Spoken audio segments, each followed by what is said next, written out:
happy Thursday, everybody. I know you're probably watching this on Friday or Saturday or Sunday or something, but Thursday here in International Falls at the Muni. Here we are again, where nobody's a stranger. No, I look around here. There's strange, but they're not strangers. That's the key. So, well, let's finish up the football season. Let's do. Oh, please! It's time for it to go away. It started last August, and it's just it is a long season. I don't even want to calculate how many football games I saw between August and last weekend. You see, I'm not a math major. So 287 and a half, I'm gonna guess. A lot of football games. Yeah, probably what? You said almost 6 months, so that's about 26 weeks.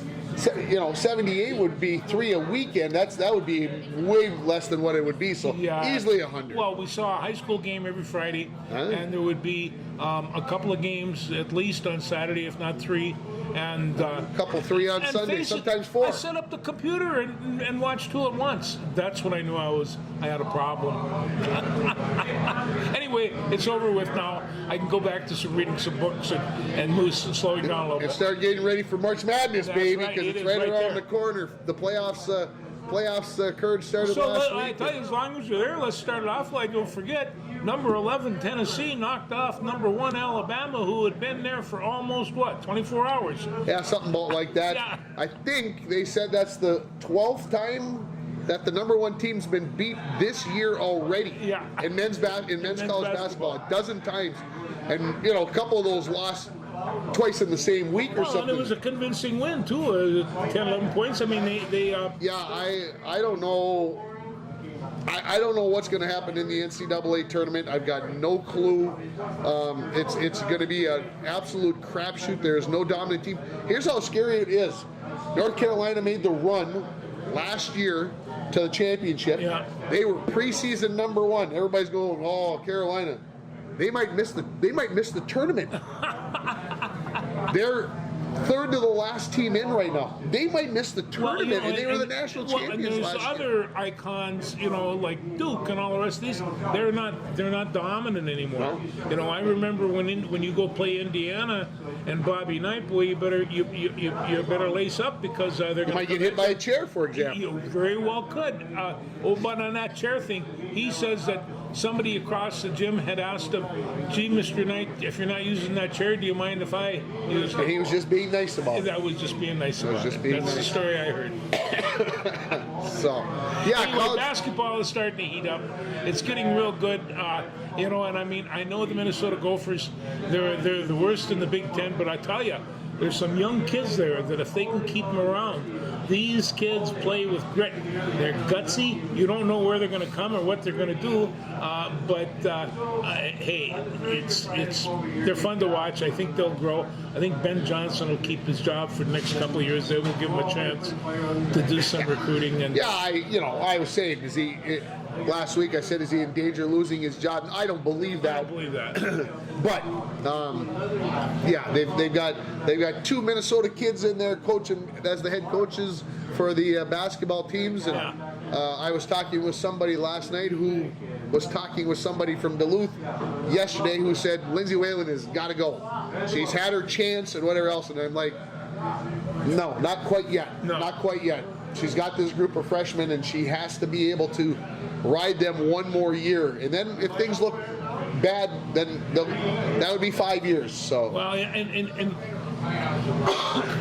consciously, you have to have 5 years with any program.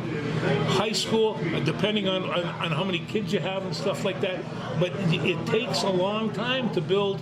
When the first year that you're head coach, you hardly remember where the field is. It takes a little time to put all that together, where a good amount of your coaching becomes second nature to you.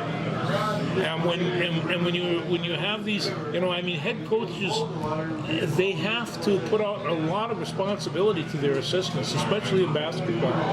And if something is happening, in any sport, but this college basketball, they turn these kids over here, turn them into defensive wizards. Well, they've been offensive wizards for a long time. They don't know what this defensive thing is. So there's going to be a lot of teaching going on. But it's like we talked about pro basketball players, the ones that don't continue through a little bit of college and spend some time with college, they really have a difficult time maturing as adults. And they're in a league that pays them very, very well. They're barely old enough to, live on their own. own a car and buy a beer. They're Some this of them young. aren't old enough to buy a beer. Some of them Therein aren't. is lies part of the problem because Yeah. they're running around with 25 and 30-year-old men. and That's an issue. That's an issue. Yeah. So find their way through. So I hope you're all right with me being in the dark a little bit this week. I'm okay with that. No, I want to go back and finish football. Yeah. Good game. It was a great game. It was a great game, and of course, like we talked about last week, I had it all figured out. The Eagles were going to win unless there's a big play, and there it was. And what was it in the first quarter? Second quarter. Second quarter, the fumbled rollout, and I mean he didn't even get the ball, and they picked it up and ran in for a score. And I says, well, there's the touchdown everybody was thinking about. Right. All I can say is that I was yelling at the TV, "Get a Sunday hop!" Yeah. And he got a Sunday hop. That baby Yeah. popped right up off the ground, Yeah. just like he wanted it to. Yeah. So but the thing is, Kansas City was down 10 at half. They were. Everybody was ready to put them to bed. Yeah. They're so explosive, and it's like every time we say it could be to the person that has the football less. That's because they can score from anywhere, anytime, and have. I mean, they're teams of highlight films. These guys. Jalen Hurts looked good. Jalen Hurts looked 304 yards passing, 3 rushing touchdowns in a loss. in a loss. Well, but I think you keyed it up. They have to run the ball, and they got 100 yards rushing. That's not enough for a rushing team. Yeah, for Philly, that wasn't enough. Yeah, that wasn't enough. They had to rely on the pass, and I can't say that I know for sure why Philly's offense all of a sudden started to falter, and maybe Kansas City made a scheme change, and then Philadelphia, found a way what they had changed, and that's the chess match. That's what 45-minute halftimes will do for you. And that's right. And and there's some people, especially guys like Andy Reid, that can make adjustments probably like nobody can. He's been both offense, defensive coordinator. He knows that game inside out. And at his age and experience, he's having a ball out there. He is having a ball. Did Mahomes embellish how bad his foot was going off at halftime to try to make it worse than it was? I would have. I mean, they came and they twisted. I would have. I speculate. He got it rolled up on, and it probably hurt. But was he trying to get the other team going? All right, we heard him. We got him on the run. And it's like one of those things where people have said athletes, they're not very good actors. Oh, really? I have seen some Oscar-nominated performances from athletes. I have put them on. I watched a men's college basketball game last night at Rainy River, and there was a collision near half court, and the kid from Itasca, and God bless him for what he did, he was trying to sell the foul. Well, he had the foul, and he rolled once, and then he rolled 3 more times. 3 times. 3 log rolls So into the scorer's bench. Big! Isn't that, you could hear him. Isn't that traveling? And I'm like, wow, we're looking at each other like that's the Emmy right there. He got the foul call, but Jimmy Knapp was there, and he said that's a soccer roll there. That's a soccer, how you embellish it up a little bit. Yeah, Jimmy Knapp, Bronco great. No, Is Kansas City a dynasty? well, I can't take it away from them. They won twice in 4 years. Twice in They're 4. 3 times in 4 years they've been there. I tell you, they really do kind of remind me of what Pittsburgh was able to put together, and they had that run for 4 or 5 years now. He's still got a very young team. They've got, if they can keep up the offensive production without the fastest man on the planet, and it's, that's the first thing that I thought last year. Why are you getting rid of the goose that lays the golden egg? But, receivers are sometimes finicky, and so, not that Hill hasn't had a great year. He has. He did. He's one of 3 great receivers in this league. That's only because nobody can catch him. Here's why I would like to say that Kansas City has a dynasty going right now. Yes, they've only only won twice in 4 years, Yeah. okay? But they're in 3 years. But everybody's been touting, especially the Buffalo Bills and Josh Allen. And Josh Allen is yet to get the Buffalo Bills to the Super Bowl. And I'm just throwing this out here for all you Josh Allen lovers, and you know who you are, who have told me that he's the greatest thing since sliced bread. Everybody's afraid of him, but he can't win the big game, quote unquote. This is why we're on Kirk Cousins' back all the time, all you sane people. Okay, so what about Josh Allen? And the other part is, Buffalo's still a good team, and it's not the point I'm trying. It's not what I'm not trying. I'm not saying Buffalo's not a good team, because Buffalo is, and Cincinnati's a pretty good team. But guess who keeps coming out on top? Kansas City has won the division 7 years in a row. 7. Now that's not easy to do, especially when that means that you play the best schedule in that division.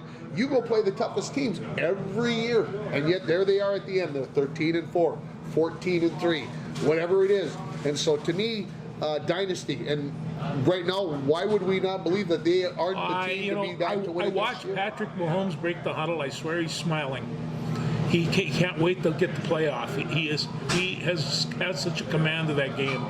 He mentioned in the cut that I played Monday morning on the radio that maybe the team was a little tight early in the game, and that's why they didn't look so good. And that when they were in the locker room, they told everybody, hey, let's go out there and have some fun and let's enjoy this. You're not going to be able to do this forever. You might as well get out there and dig. So I get what they're trying to say and everything. So anyway, do we want to talk about how bad the footing was on the field, or should we just let it go? No, but I can't believe that at a game of that caliber that they're going to put up with a crummy field, and that's exactly what they did. It's same guy's been in charge of the field all 57 seasons. I cannot believe he allowed them to paint that entire field. No, I can't either. But there was problems, they've said, with Arizona's turf, because they take it out of the stadium, take it outside to let it grow, and then they roll it up and bring it in and roll it back out. Well, obviously there's some issues. Obviously there is. I bet there's going to be some money spent getting it figured out. I bet you there. Because I'll bet you Arizona wants the Super Bowl to come back, right? Well, that's how AstroTurf was developed, artificial turf to begin with, because of closed ceilings and that type of thing. And now they have basically grass that can grow under a ceiling, and it's just we'll see what happens. We'll see what happens. Yeah. So, all right. XFL does start this weekend, by the way, just in case anybody's got a football itch that needs to be scratched yet. I can't say that I'm going to be watching it, but if I happen to flip through the channels, I might slow down just to see what's happening. I'll just say that. And I did this last year when the European Football League was on. So why are you watching that? Are they any good? I says, no. But I want to see what they're running for offense, and I want to see what they're running for defense. And this is the first thing that happens. Somebody one time said in the old days we had a television that was this big. Nobody ever knew what defensive backs were doing. Now we have 60-inch televisions, and the defensive backs are in full bloom. And somebody says, who even cares about that except coaches? Well, as it turns out, coaches do. Coaches do care. And so you see this whole field, and it's really pretty amazing. In the old days, you didn't know where safety was. He could have been out eating popcorn. Absolutely. Yeah. Okay. Football. See you later. Thanks for being here. Well, just one more thing. Oh, one more thing. Sorry. Brian Flores. Oh, Brian Flores. He gets hired as defensive coordinator. I think he's going to be an awesome football coach. I've always thought that. I think that he has grievances that are still to be worked out. Yeah. But you look this guy in the eye, and he looks like, ooh, he means it. And so. Yeah, I think the Vikings will be a different defense. They will. They won't be a sit-back 3-4. They're No. going to be a go-at-you 3-4, and I think that's the idea behind a 3-4. That's the is idea. that you're supposed to be aggressive. Yeah. We'll see how it all plays out. Yeah, it'll be fun. But we don't have to worry Did about you hear the quote that I played on the radio this morning from Flores about his pastor? Did you happen to hear what he said? He was sitting in church a couple weeks after the season got over, and he was in the midst of deciding whether he was going to take the head coaching position or he were going to be an assistant coach. And he said he was sitting at church, and the pastor said to everybody, not just him, to everybody, that in life you're either in a growth pattern or you're in a control pattern, and you can't do both. And Isn't that the truth? And I'm like, that's a really deep thought. Yeah. So if you're the head coach, you're in control, right? Yeah. You don't get a chance to grow in that spot. No. But you can go be an assistant coach, and you can learn to grow because you're not in charge of all that other malarkey, press conferences a lot, and all that other stuff. And I think back to a personal experience that I had with coaching when I was the head coach and you were an assistant with me in 2001, and everybody said, "Why are you letting Stewart come back?" I got to grow. I got a chance to learn from one of the best. Would have been foolish. No, and I'll tell you, it's also, you pick up a challenge. And sometimes I remember when I was recruited to wrestle, well, here's a challenge for you. And several other activities I was when I was in school. Here's a challenge for you. Can everybody do it? No. Are you people are gonna chuckle around? Yeah, maybe they are. But you have to take the chance, and young coaches do that. There's a lot of talented coaches in that league. There are in college too. Well, and I think the big thing is Flores is African American, and so one of the pushes is that there's going to be more African American head coaches. Obviously, he has the lawsuit pending against the NFL. I think he wants to see that play out before he becomes a head coach again. That's part of the puzzle. But that whole growth versus control thing, I thought was interesting. We don't usually get very philosophical on this show, do we? Anyway, we kind of, yeah. No, so. I think he's going to do just fine, and besides, with the new administration, new coaching staff, they're going to have to make some adjustments. Yeah. So good luck to them. Let's talk about the Minnesota Wild, who are through 6 games out of the All-Star break, are 1-4-1, and have scored 9 goals in those 6 games. 9. Yeah, no. 9. It's Kaprizov got one last night, and and it's like he can't carry the troop. They have to get more scoring, and of course everybody is now second quarterbacking about Fiala and all the rest of that, and just think it would be a lot better if they wouldn't have traded him. Well, you don't know. It's just it has a little bit to do with money. Lots to do with money. And so couldn't afford him. There's just no way. Although some might say, well, you gave Boldy $7 million for 7 years, $49 million, 7 years for $7 million per year, and you might say, well, we could have spent that on Fiala. That's true. Fiala's older. Boldy's younger. No, they didn't make a mistake there. He's gonna be a very fine hockey player, and he's young. He's young. Yeah. I think that's the big thing right now with the Wild is where does the offense come from? Obviously, Kaprizov's now got 31 goals through what I believe it's 52 games. So he's on pace for a 50-goal season. He's doing his part. The goal he scored last night, he wasn't even looking at the net. It was a backhander where he's flipped it back behind his his hip, and the goalie wasn't expecting it. He beat him, and you just. I think he's a freak of nature. Let's just be honest. I think he'd be a treat to watch in a practice session. Oh, God. Just to watch him warm up. It would be, he's got all these incredible skills, and you know what he can do? He can skate. And apparently, this is a skating game. Yes, I think that helps. I think that really helps. Yeah, it doesn't get any easier for the Wild. They get Dallas on Friday night, who are the division leaders, who have been playing some pretty good hockey all season. So, like I said, it doesn't get any easier. Got a couple more home games, and then they're going to go on the road for a while more often than not because, of course, all the state tournaments will be at the XL Energy, like wrestling and boys hockey and girls hockey. So you got to get those things out of the way. Well, they got to win one of the next 2 games.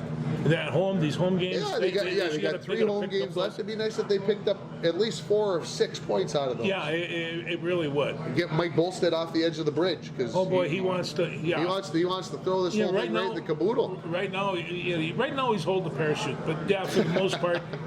It's amazing about hockey people. And Mike's had great education in hockey. They see something and they want to correct it. And I asked a hockey coach one time. A guy says, "Why don't you tell your defenseman to do this?" And he says, "We do. Sometimes they don't do it though." And so this still doesn't click yet. No, that's right. And so we know as coaches, it's just like,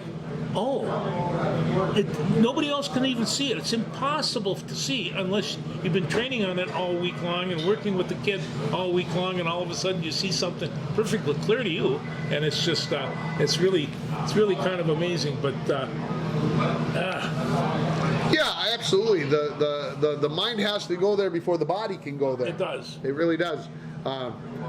It was interesting. I was watching Eli at hockey practice last night, and they were working on skating backwards, which at 8, 9 years old is a skill that they're still learning how to do. And the scary part was, and they were being coached up very, very well. God bless Marty for what he was doing, and he was out there, and they were working on C-cuts and then putting it all together, and then working on.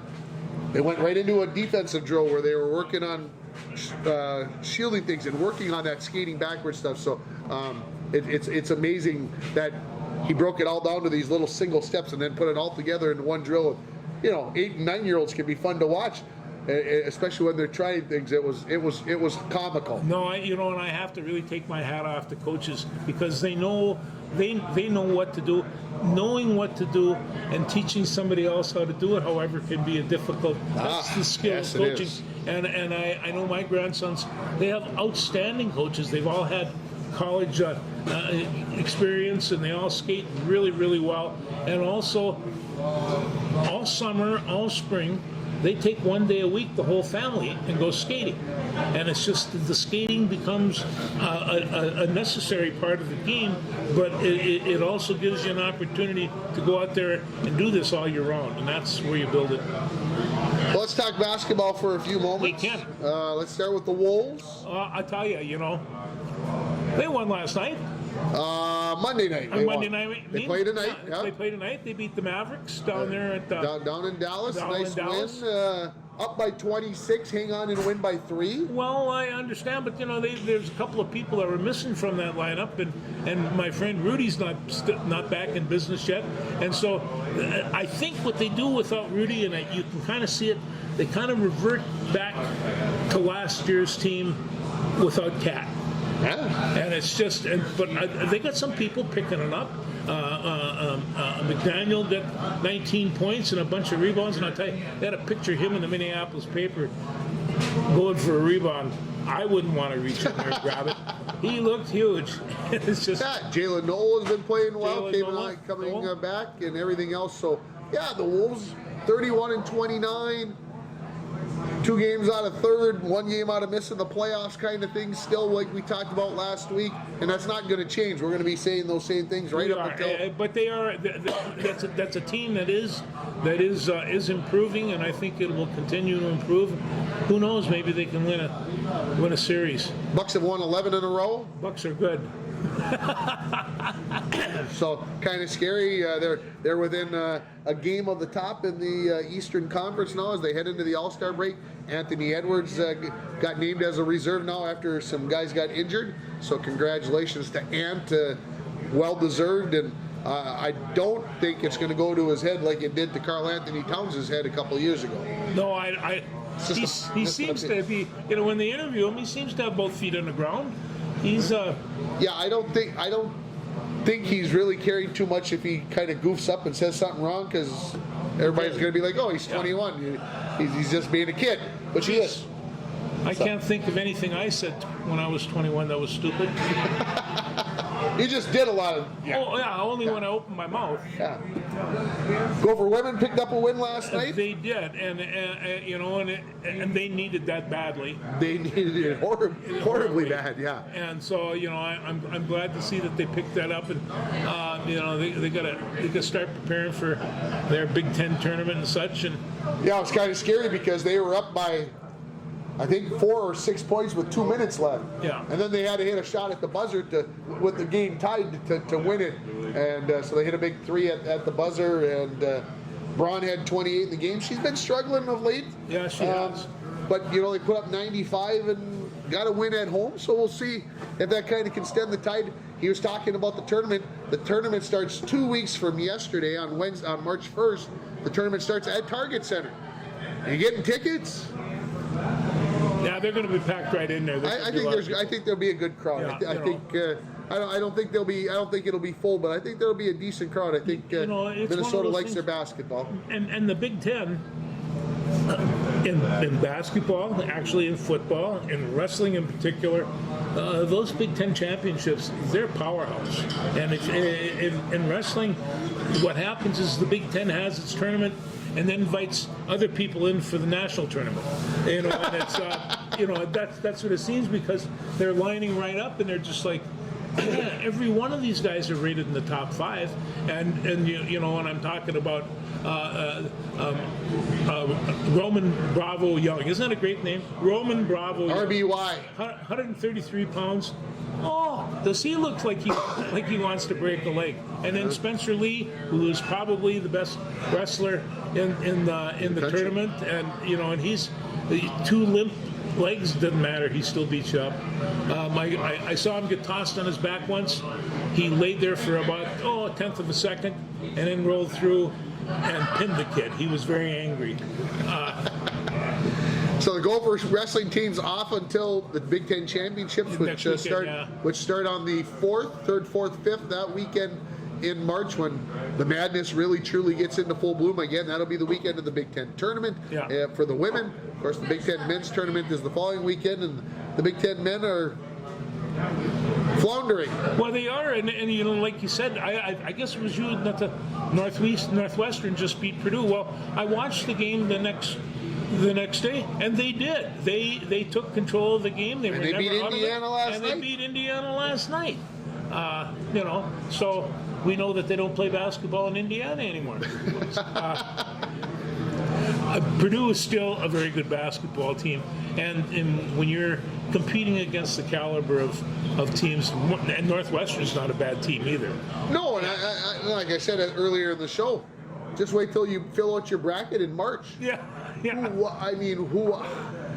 I go when I do my bracket. I generally get a hold of the guy in the Boston Globe, and he sets all these things. And what I like about him, he picks upsets.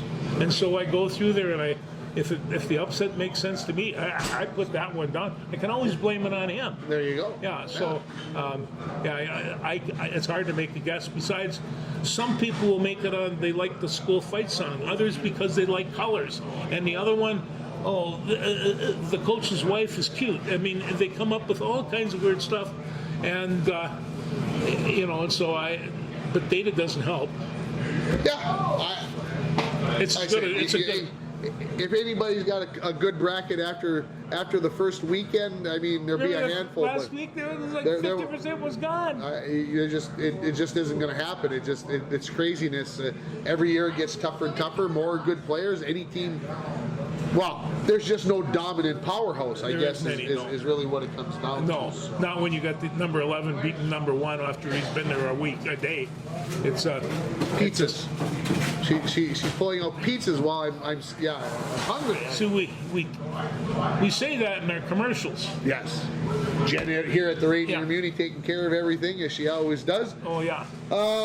He's got his wrestling shirt on. Bemidji. You want to talk about Bemidji wrestling? The girls. The girls.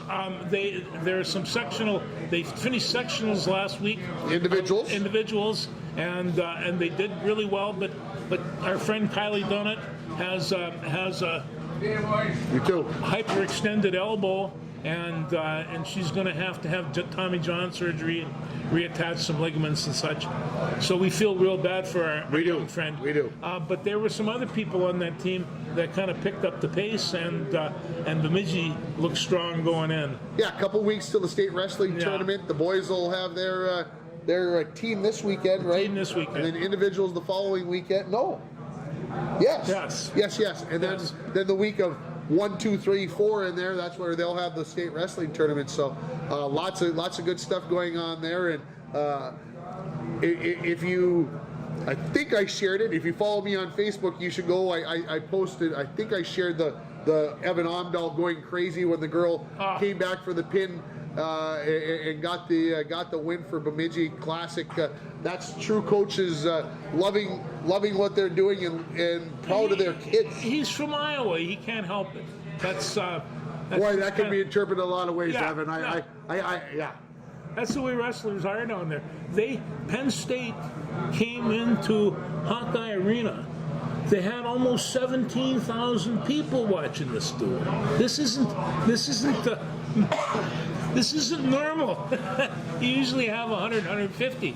They pack it in there in Iowa, and then they say, yeah, Iowa's really good, but then they got Iowa State down there. Then they got Northern Iowa, and they got every college down there is a top nationally ranked, and we haven't even got to the high schools yet.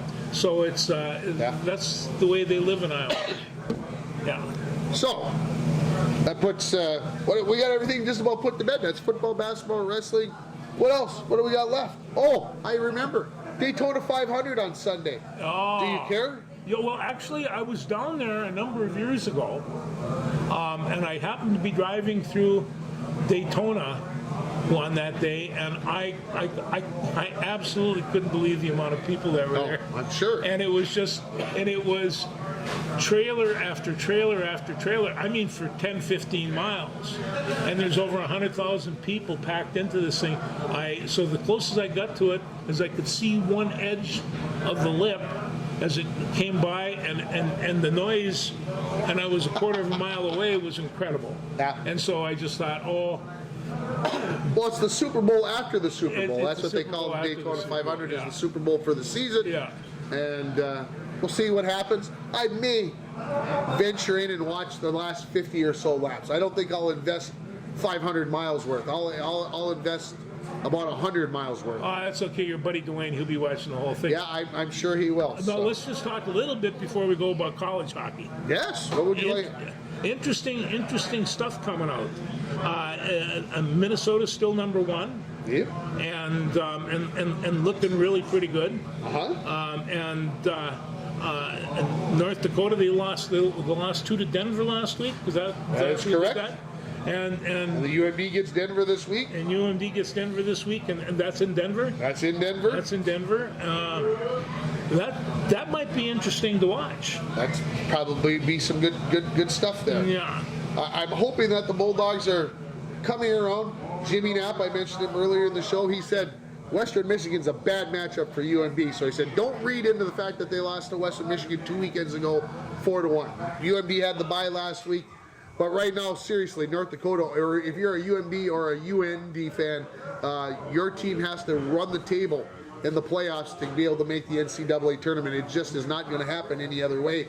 There's not enough games left to move up enough in the pairwise to get there. So in the other league, St. Cloud is probably the highest rank of that bunch. St. Cloud is up there. Although they tied Miami twice, they've and lost twice to UMB. UMB. So they're still in there. Obviously, they're Okay. probably not going to drop out of the top 10. I don't see before the tournament. So.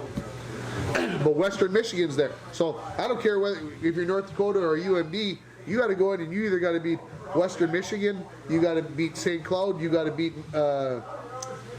Denver, or who am I? Oh, and Omaha right now is playing out of their minds. Yeah, I don't know what's going on there. I haven't quite figured that out. That league is tough. It's tough. It's tough It's league. tough. It's So, tough league. Yeah, college hockey coming down to the end. Playoffs start here in about 3 weeks. So craziness. And of course, district hockey tournaments this weekend for Bantams and Pee-wees and such. So I know we've got the Pee-wees right here in International Falls. You told me you were going to Walker. For They have hockey in Walker? yeah, they do. That's So- where the districts are. Yeah. So anyway, it's going on. There's plenty to do. You know, I think I told you Eli's got 5 games over in Fort Francis starting Friday morning. Yeah. So it's that time of the year. Playoffs getting into full swing. It's fun. It's just hang on for the next. What? Well, you get opening day. We didn't even talk about baseball. The fact that pitchers and catchers They showed reported up. today, and that the rest of the players have to show up by Monday. And the game. In 2 weeks, you're saying it's going to be on TV. 25th. There's the Although first game. I heard Ballyhoo's got a bit of a financial problem. We'll still get to watch baseball. We still get to watch baseball. I don't understand. You paid. What did I read today? 10.9 billion they paid for all those stations, Yeah. and they had to borrow 8 billion of it. Yeah, they're in trouble. What? What bank wrote that off and said this is a good idea? Oh, that's They're going to be bankrupt. They said, and I'm just like, of course, the pandemic didn't help. No. Let me start by adding that in. Not that we haven't heard that about everything 100 times, but yeah, I'm hoping that. I mean, you got to remember the Twins.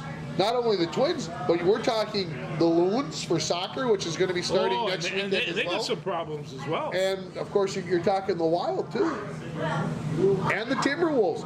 All are Bally sports. They are. So baseball's got a contingency plan to pay the bills. Well, they said today on the radio, don't panic, folks. Don't panic. I'm not going to panic. Not going to panic. I refuse to panic about sports. There's no point. I went and watched. I told you I went and watched college basketball last night. The women's game was very contentious between the players and the referees and each other. And I got to the end of the game and I told everybody who was sitting around me, I said, I haven't been that stressed out at a game in years. I said, I was like I was coaching, and as I told everybody, I was afraid that I was going to have to go out onto the court and separate a fight. Oh boy. That's they got rid of the wrestling program to that. It was interesting. Lots of bumps, grinds, swear words. Swear words too. Directed at the officials. Ooh. Name calling of the officials. Name calling of the other players. You can imagine which word was used for a female player on the other team. You can almost imagine what the word was. So yeah, it was interesting to say the least. Yeah. So well, I would never have sworn at a referee in my life. No, That'd be like, no, maybe underneath my breath, but no, and even in college, Omilowski, there was no cursing going on, and if anybody was doing anything, he'd call you out right now, and just like. And I'm not trying to throw anybody under the bus, but the officials that did the women's game came out and did the men's game, and there was none of the stuff that went on in the women's game that was going on in the men's game. So, feisty is the right word I would use. It was feisty. I would say, like that one blues tune I play, the Bad Woman Blues. I know where you're coming from. The Bad Woman Blues. As long as I brought up Rainy River men can win the division title on a flip of a coin. They'll be co-champions if they win on Saturday and Central Lakes wins on Saturday. They'll be co-champions, and they'll flip a coin because they split during the season. The third place team they split against. So the next thing is to flip the coin and see what happens. That's how you're going to decide who's going to be the 1 or 2 seed on a flip of a coin. Who knew it was going to be that way? Well, and that's kind of that's a basketball secret. We should be knowing that these guys are good. There you go. They don't last long. Obituary, I read just before I got out here, Tim McCarver. Tim McCarver, the great catcher. The great catcher and radio or TV announcer and radio, I believe radio as well, possibly for a while, with the Cardinals, and of course on NBC, Fox, CBS, wherever it was, passed away today. I believe they said he was 81. My favorite Tim McCarver story is he was catching Bob Gibson, and he decided to go out to the mound. And he says, I got to the lip of the mound, and Bob looked at me, and he says, what are you doing out here? The only thing you know about pitching is you can't hit any of them. And he said, I didn't say a word, and went back to the batter's box. But he never went back out, asked Bob Gibson anything again. Probably a good idea. Good idea, yeah.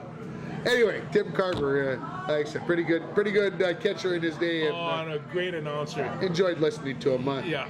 So, anything else? I can't think of anything, but we'll be back next week. We'll be back for the final week of February, and then you know what happens after that. The madness. Madness gets going. Hey, Tiger Wood plays this week, too. Isn't that something? That'll be fun to watch. First time in 7 months, and he's been out golfing on the PGA. Well, maybe the last time he was back a little bit too early. It's possible. Yeah. All right. Go Thanks, Tiger. everybody.